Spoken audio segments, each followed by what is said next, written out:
કિસ્સો મારે તમારી બધાની વચ્ચે મૂકવો છે અને બહુ રેર હું જ્યારે કોઈ અન્ય સમાજની વાતો આવતી હોય ને કે જે હિન્દુત્વ ઉપર વાર કરતા હોય એની બહુ ઓછી હું વાતો કરું છું, પણ ખાસ કરીને આ દીકરીઓ બેઠી છે ને એટલે મારે તમને વાત કરવી છે.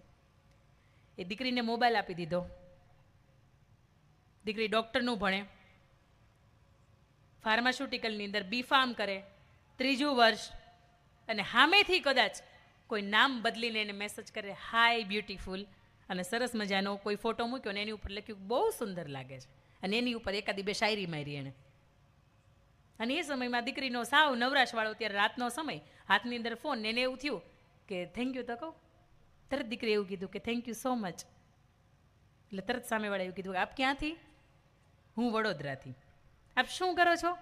હું B.Pharm કરું છું. કઈ કોલેજમાં છો? અહીંયા. હું પણ B.Pharm કરું છું.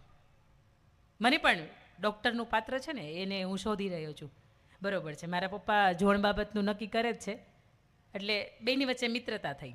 રોજ સાંજે 10-11 વાગ્યાનો ક્રમ, એ રોજ કલાક 2 કલાક વાતો થાય.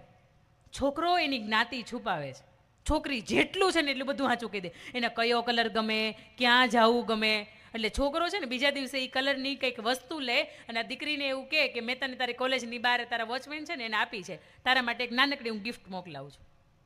ત્યાં સુધી કે દીકરો 15-17 દિવસની વાતચીત કર્યા પછી એક 15,000 રૂપિયાની ડાયમંડની રિંગ છે ને એ પણ એને સોનાની મોકલાવે છે. તમે સમજજો, મેં તમને કહ્યું એમ કે ઘરની 4 દિવાલ છે ને એ જ સુરક્ષિત છે, બાકી દુનિયાનું કોઈ સ્થળ સુરક્ષિત નથી. એને રિંગ મોકલાવે એટલે આ દીકરી રિંગ લે એટલે તરત અંદરથી લાગણી થાય કે હા હોનામ ભાવ તો 1.25 લાખ રૂપિયા. અને આપણને કોઈ એક રિંગ દેતું હોય તો આપણી પ્રત્યેને લાગણી હોય કે તો જ દેતું હોય ને, કે એમને તો કંઈ કોઈ દે નહીં. આ છોકરાનું ક્યારેય મળી નથી, તેમ છતાંય જોતો કેટલી કેર કરે. રોજ મને પૂછે તું થાકી ગઈ, તે કંઈ ખાધું? મારા મા બાપ તો મને કોઈ દિવસ આવું કંઈ પૂછતા નથી. સમજો ભૂલ અહીંયા થાય છે. દીકરી છે એ રિંગ સ્વીકારી લે, દીકરો બહારથી દૂરથી જોવે છે, ઓકે બરાબર છે, જે કામ કરવું હતું ને કામ થઈ ગયું હવે મારું. અને કેટલી સ્માઇલની સાથે એ સ્વીકારે.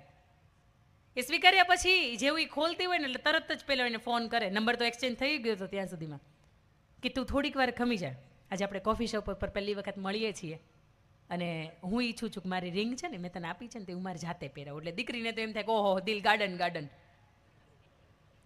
તમે સમજો, આ વાત તમે સાંભળો છો તોય તમને એમ થાય છે ને કે બરોબર છે, આ તો બહુ મજાની વાત ચાલે છે. તમે સમજવાનો અંત કે એટલો ગંદો આવે છે ને.